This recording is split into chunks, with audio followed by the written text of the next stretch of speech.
good morning. Today po is magluluto tayo ng scrambled egg with malunggay. So, yan po yung ating lulutuin. Tsaka, magpiprito ako ng talong.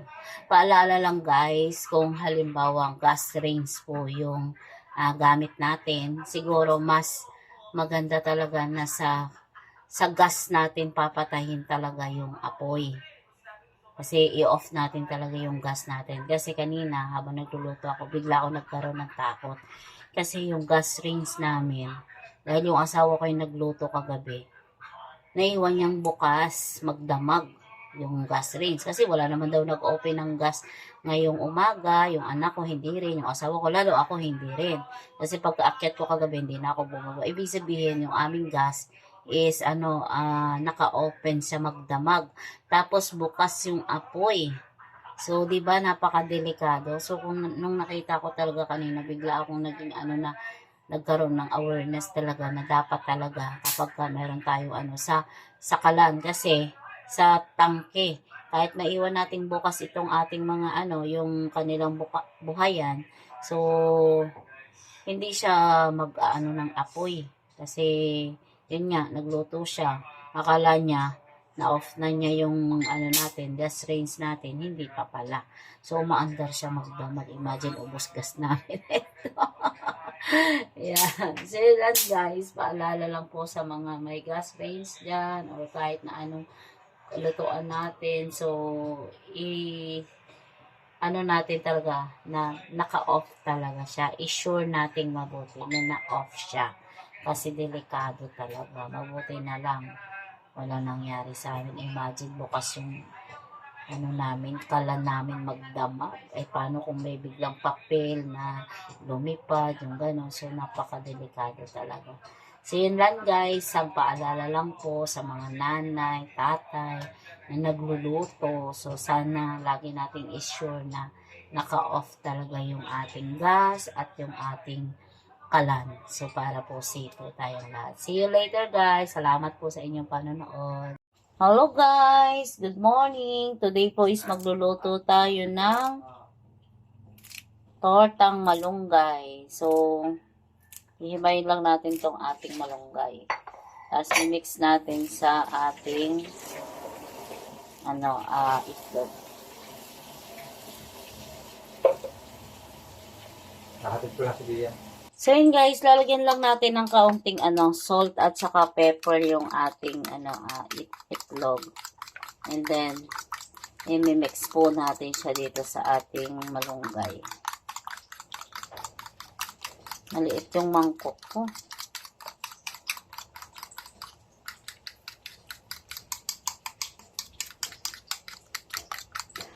Salt and pepper lang po yung ating ginamit. Guys, nagprito din po ako ng talong. So, ito yung request niyang breakfast today. So, talong at saka itlog na prito. And then, yung sa akin is lalagyan natin ng malunggay. So, luto na yung ating talong. Hahanguin lang natin. So, ilalagay ko na po yung ating malunggay.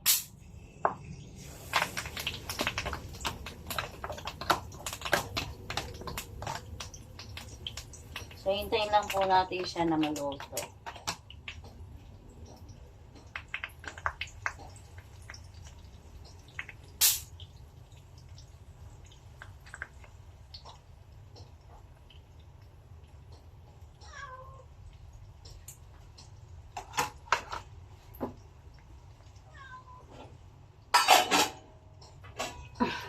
Lagyan po natin siya ng takip para maluto yung pinakamalunggay niya. At yan guys, ibabaliktad natin yung ating itlog with malunggay. So, flip up lang natin para maluto naman yung kabilang side and then takpan po ulit natin. At yan guys, luto na po yung ating malunggay. So, ganyan lang po siya niluluto guys. Yan. So, dahil gusto ng asawa ko yung scrambled egg, pag i-scrambled egg po natin siya.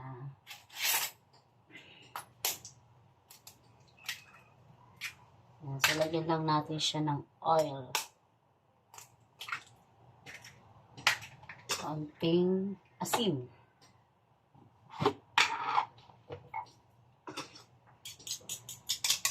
So, dito ko na rin siya piprito, yung scrambled egg natin dito sa mantika na to. So, sayang naman yung oil na to. Ayan, scrambled egg natin.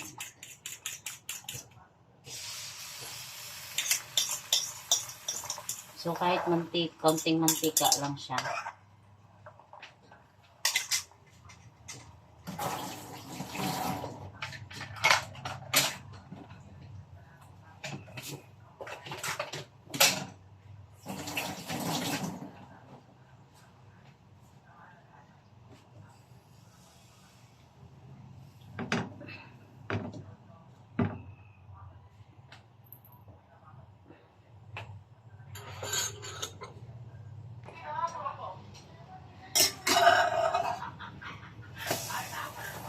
So, yun guys, so, pinilip ko na yung ating itlog.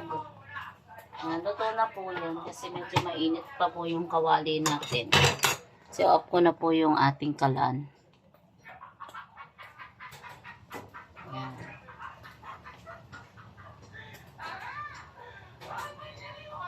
Guys, kain po tayo. Yan po yung aking nilutong itlog at yung tortang malunggay sa itlog at saka talong.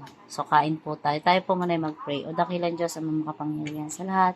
Para salamat po kami sa napakadaming blessing na ibinibigay mo sa amin sa araw-araw, Panginoon. Maraming pong salamat sa pagkain na nasa harapan. Pakabasbasan mo po ito ng kalusog at kalakasan ng aming pisikal na katawan, Panginoon. Sa iyo namin, Lord, pinakakatiwala lahat. Binaloy pa po dito sa salamat sa inakila, Panginoon Jesus. Amen. Ayan tayo, guys. Ayan yung asawa ko. Itlog. Ang kanyang ulam. Sa akin yung may malunggay. Sa kanya yung scrambled egg lang. Tapos, meron kaming kape at saka pritong talong. Yan lang po yung aming almusal. So, ganyan lang po yung almusal namin. Pero, ano na kami, happy na po kami dyan. Ayan, kasi mahirap din lang puro ano yung niluluto natin. At least ito may gulay na masustansya pa. So, yan guys. Sarap talaga yung ano ng malunggay. Sarap din itong ginataan eh. Yung puro malunggay.